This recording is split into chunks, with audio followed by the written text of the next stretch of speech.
Yeah, and so with that, let's start.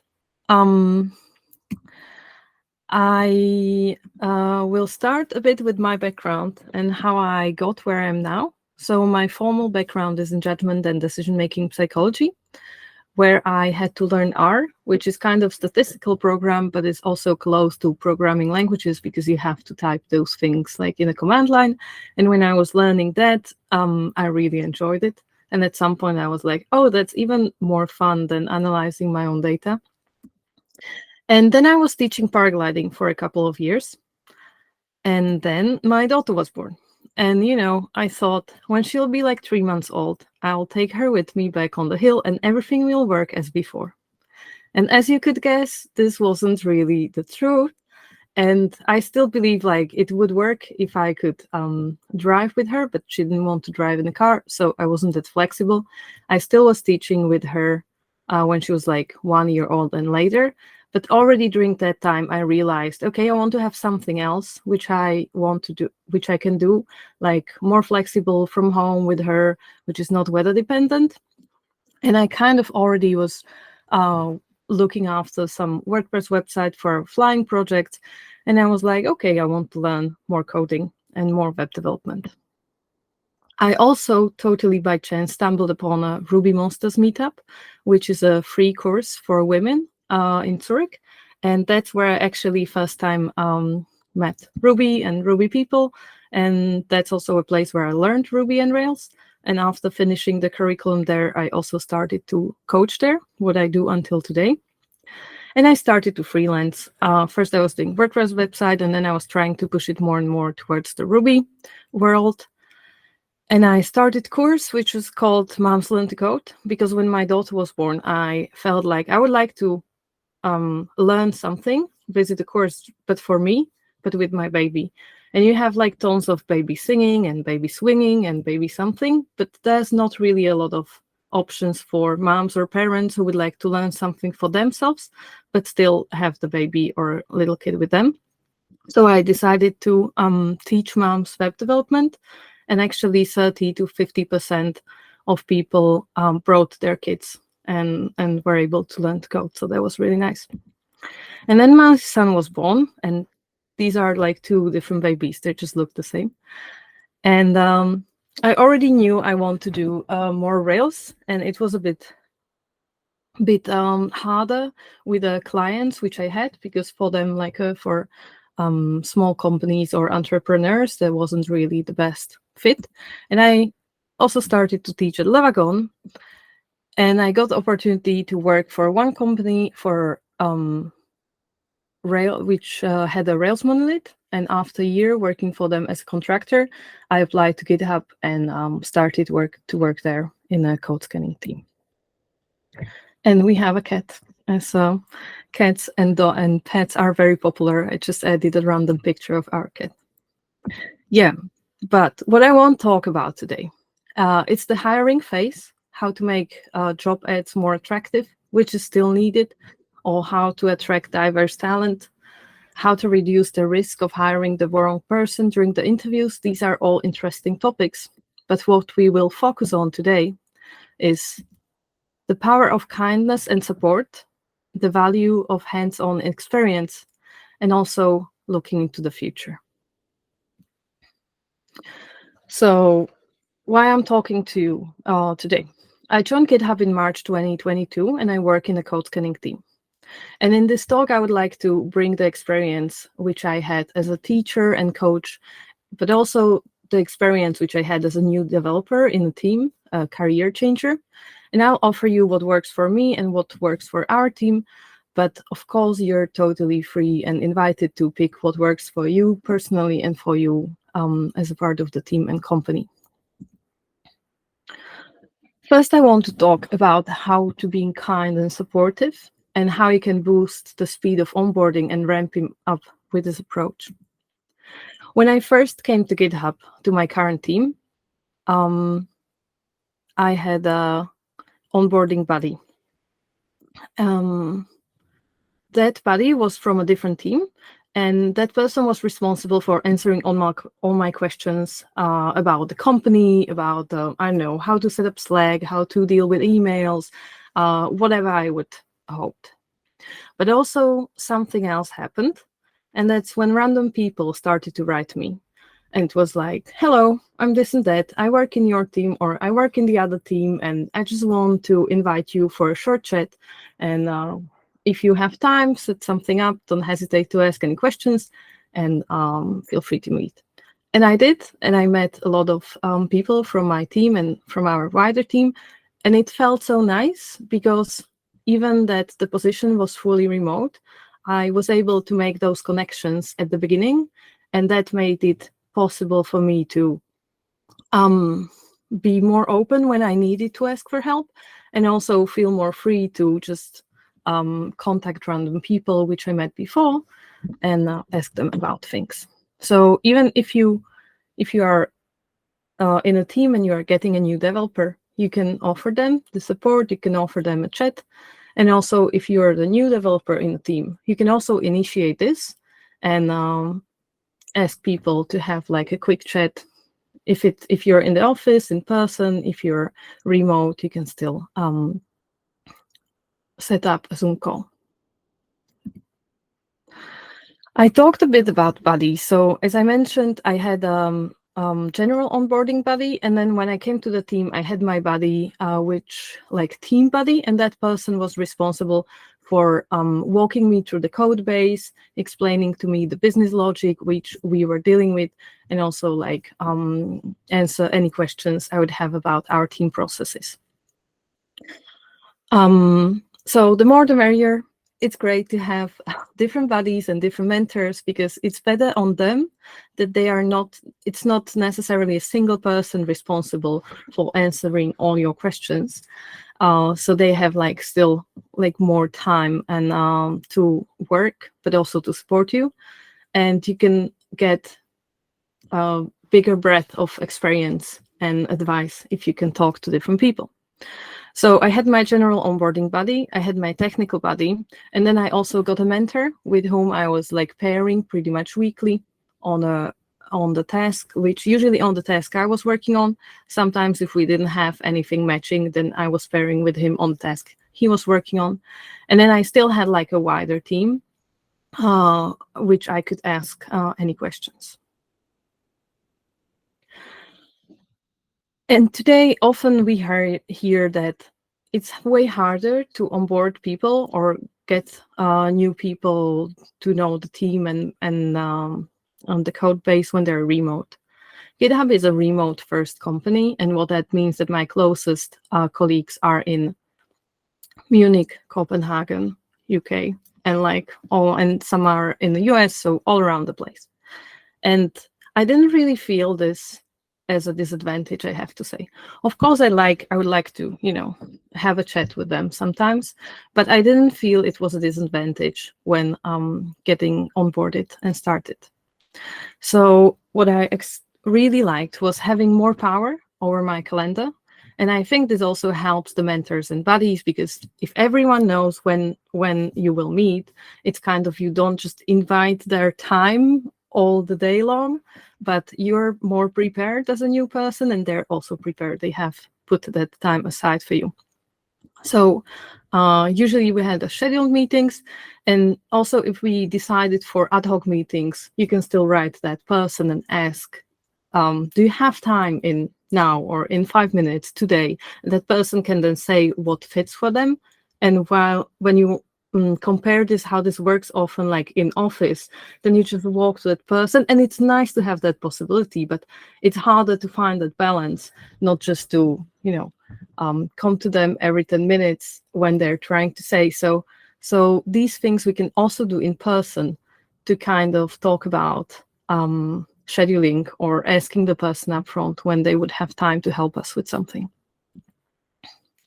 So as a little summary of this section, what can you do? As a new developer, you can get to know the team and the wider company, and you can also initiate this process. We also have like these random chats. Either you can decide like with a group within our organization or with a whole GitHub, and once a month we meet someone, or like it's voluntarily. So if someone is participating, we meet some other person. which is randomly picked up, and we have this possibility to chat for half an hour. Then don't be afraid to ask, and also plan how you can tackle your challenges and work. So when you have that time with your buddy and your mentor, you can have already the questions prepared, the server running, or whatever you want to work with. And like that, you can use the best the time you two have together. As a senior developer, you can reach out to new people when they join, and you can also show that it's okay to ask questions. If the new people see that you're also asking, for example, in a Slack, that it's normal, that the culture is set, that it's okay to ask. If they see you when you pair together and they see you or hear you saying, oh, I actually don't know, I need to figure that out, or I need to research that, it's super valuable for them. And also because they feel it's normal not to know everything, and they can learn how you're searching for information. Also, if you can encourage balance between helping and independent work, because you do want to support them, but you don't want that they come with every hurdle, like if there's the first question. So you want to get, maybe just asking the right question is a great way how to support this, like leading them to the next step.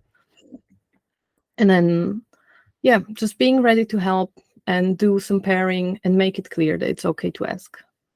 And lastly, as a company, it's great if you can acknowledge and make available the time for mentoring and coaching, and make it part of work of the senior developers officially. In our job descriptions, we have always the more senior roles have this part of their job description, that is expected that they will help the other people on the team. They will actively pair with them.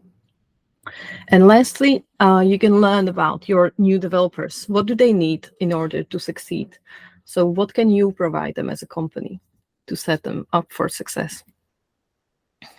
This was a message which one of my colleagues, he was also my mentor for a long time, once wrote me, like rather unexpected to me. And he wrote, I really, really want you to succeed on this, and I'll put more of my time to support you whenever you need. And just knowing this, like feeling the support, was very, very empowering and very super nice. So the second point is the value of hands-on experience. At GitHub, we strive to ship soon and ship often self-contained small changes. Before, the goal was for new hires to ship their change to production in a first day. Now I think it's more the first week after they join the team. And it still feels like it's pretty early when you are joining a new company. But it's great because usually those changes are really small. It could be even so basic as changing the copy on a button or something little. But having that experience of deploying where your technical buddy does that with you, so you learn way more than just about the code and about the code base, but you learn the processes, you learn how to communicate during the deploy, you know where to look for the errors, how to read the dashboards. So if it's possible, make them work on a real code from the start, because their PLs should be reviewed by the senior team members of the team. And also, if you need to support them during the deploy, you can do that together. I know that there are different companies with different strategies and different opportunities. So because we try to ship small self-contained changes and we ship often, this is more possible than in some other settings. We also, as a team, look up for so-called good first issues. So if we stumble upon a little problem or a little fix, which is not critical and not urgent, it's small and easy to implement, we sometimes open the issue and label it as a good first issue, and we keep it there. We keep it there for the new person when they'll come, so they can pick up one of these first issues to start with. Or it's also used by other team members who start to work in a different part of the code base. So maybe if it's a service with which I never worked before, I can start by picking up one of these good first issues.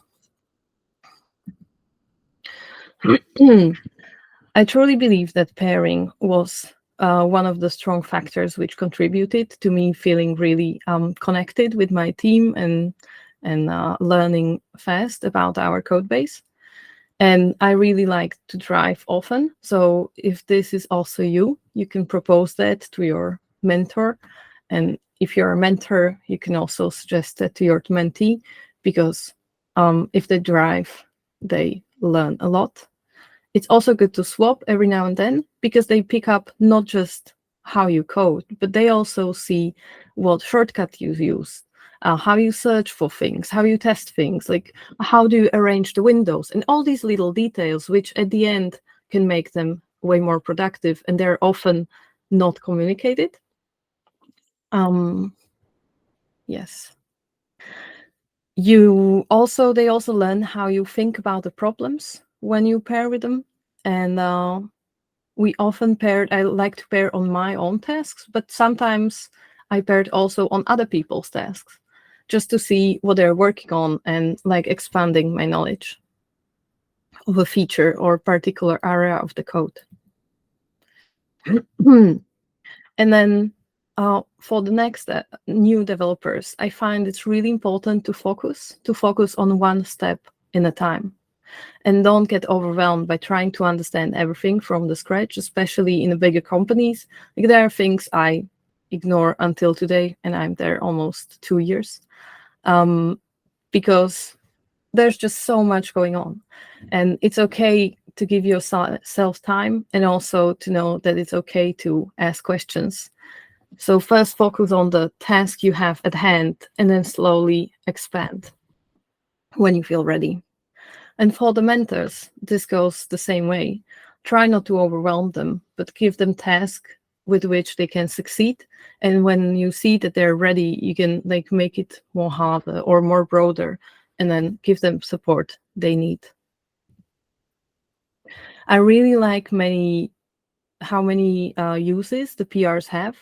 So usually we think about PRs as a way to review the code, which will go to production. And that's true, and that stays. But it can be way more than this. You can ask your new developers to review your code so they can learn from it.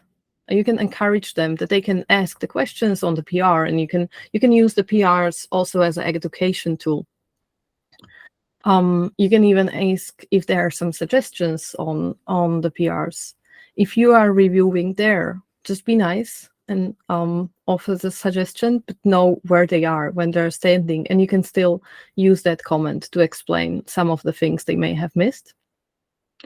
And if that works for you and your company, it's great if they can start with a small and self-contained PR, which are easy to review, test, and understand. And lastly, you can also do PR walkthroughs during the pairing session. If you want to ask them for a review, that happened for me too, from my colleague. He was like, we can walk through this PR. And so I got the PR explained, and then I still could review it. And like that, I understood even before the review what was going on, and I had the opportunity to ask questions. And then you probably know that, but coding is not just about the coding. So slowly making them more independent and including them in the process of planning of the project and planning of their own development.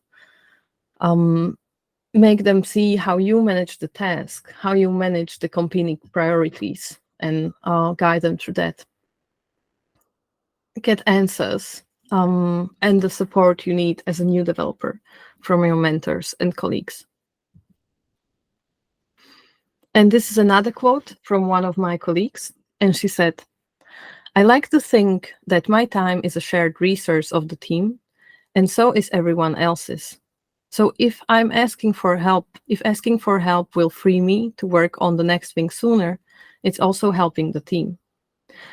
And when we talked about this, I found that very liberating, because sometimes you feel like, oh yeah, maybe I should know this already, and I don't want to ask because I feel like I should figure that out by myself. But at some point, if you want to help your team, then asking for help is actually also helping them. So what can you do? As a new developer, you can put comments and questions on your PR when you put it up to explain. And also, if you're reviewing someone else's PR, you can ask them about why they did that or why is something needed. You can check the PRs of your more senior colleagues and don't be afraid to ask. That's how you learn. As a senior, think about PRs as a teaching material, and you can also point them to an interesting resource or task they could pick up. You can prepare small self-contained tasks, and you can delegate them to your new developers. You can walk them through your PRs, and you can ask for reviews and encourage them to ask questions on your own PRs. And keep your mind open. Maybe you will get great suggestions from that new person because they know something more about the library you're using, or they're coming from a different team. And lastly, as a company, encourage pairing and make processes transparent to include the new developers as much as it makes sense. And the last part of this talk is about looking into the future. Over time, as a new developer and also as a mentor, you want that they increase the independence and the speed. That's usually how we develop. We just get more things done faster. But you could also take into account their background and build on those strengths, make them succeed. So when I started in my team, because I was hired and I came as a Rails developer, I was working mostly on the Rails tasks until I felt really comfortable to move forward, because we have another service which was in Go, which was for me totally new framework and language. And so as a career changer, I first got the opportunity to feel really well with the things I knew. And just when I was ready, I started with the next language. I found one-on-ones super valuable, and I was super lucky to have like great managers in my team. And it's great to understand what the developer needs to succeed. And you, as the new developer, you can communicate what it is you would like to see, or what support would you like to have. And your manager can facilitate that. They know more about the opportunities, they know more about the people, they can talk with the other developers and ask them, hey, who would like to pair with you on this or that. As a manager, you should also then see and ask what they're struggling with, and finding ways to help them. Find their interest, because often there are different things they can work on, and actively presenting opportunities to learn. And as a new developer, again, you can say, oh, I would really want to learn about data. So your manager, if they know it, and they know that some of the project which you as a team will work on have something with the data, they can point you there. And find your way with your manager, because what worked with one manager doesn't necessarily work with the other. So if you get a new manager, it's great to be inspired by what worked before, but you pretty much need to start from the scratch and find your way. Find a way how they can support you the best. Bring questions and topics and opportunities to look for. Like if you prepare for your one-on-one meetings, you can get way more out of them. Yeah, and that's it. So last slide in this part is about career ladder or progressing in your career. If expectations are clearly set, it's way easier to see when one is. So you as a new developer, don't be afraid to ask, what is expected from me now, in a month, in 3 months, in a half a year or a year? How am I doing in my current role? What are the things you would like to see from me?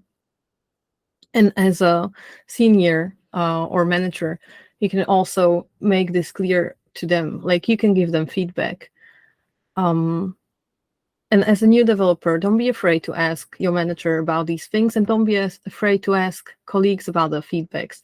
In many big companies, you have these feedback rounds, which are usually once in a half a year or once in a year, and they're great. But often they're not that timely. So you can also ask just for a very short feedback after a project or after something you worked with some of your colleagues, and yeah, just to see what they liked, what you should continue doing, and what's the next step for you.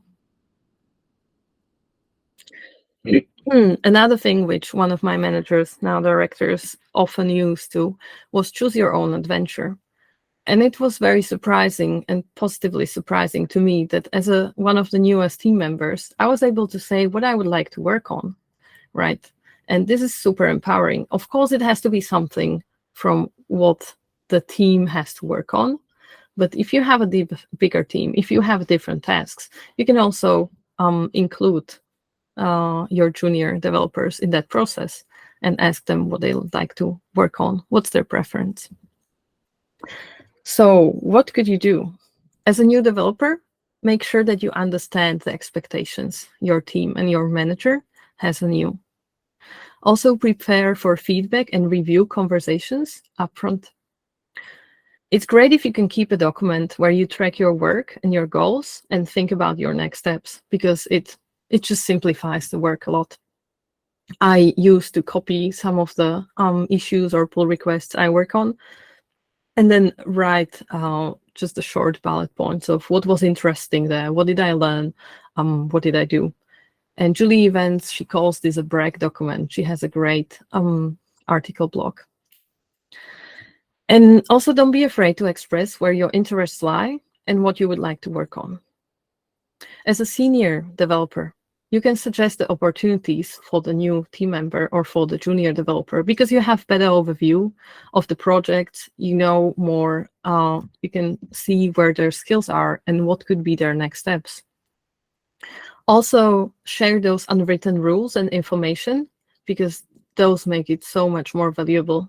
It's something which the new person often doesn't know about. So if you can do that, you will help them immensely. And advocate for them in a group of, in a team or outside. If they do something nice, just give them credit and tell the other people. And give them time to shine. As a company, you can make it clear what is expected from your developers on different levels, how they progress in their career. And check with them regularly on how they're doing, if they're meeting those expectations, and what they feel they would need to meet those expectations as a support. So as a summary, I would love for you to think about how the power of kindness and support helps you as a new developer and you as a senior developer to support the new ones, the value of the hands-on experience, and how looking into the future, looking forward, can make this journey more agreeable. And I would also love to stay in touch with you, even though we are sharing a Slack. So I think we have already this possibility, but if you would like to connect somewhere else, I'm super happy to do that. And my questions would be now, my one question would be, what would be the one thing you would like to try next time? And if you can think about that and write that in the chat, that would be great.